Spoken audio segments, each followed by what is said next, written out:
Aimez-vous les histoires qui font peur? Attention, attention, on va trembler dans le noir.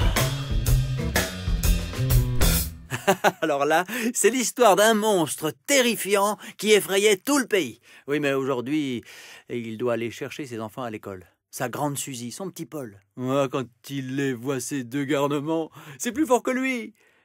Il sourit à belles dents et il devient gentil, le monstre. Et mon histoire est finie.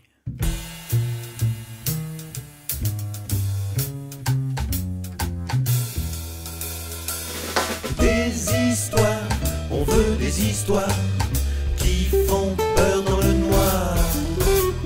Des histoires, on veut des histoires qui nous font trembler chaque soir.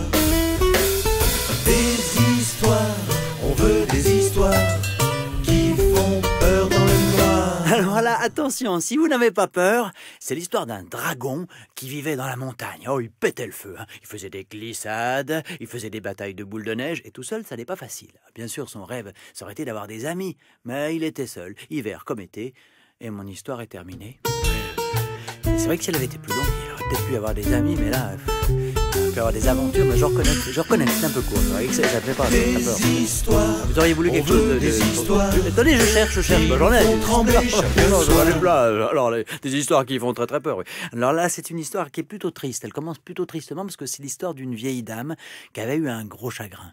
Elle avait pleuré, beaucoup pleuré, et pour se consoler, elle avait adopté un petit chagrin. Un petit chagrin contre un gros chagrin. Ça allait mieux, ça allait bien, tellement bien que... Et oui, ben, quand ça va trop bien, il n'y a pas d'histoire. Je suis bien conscient de ça.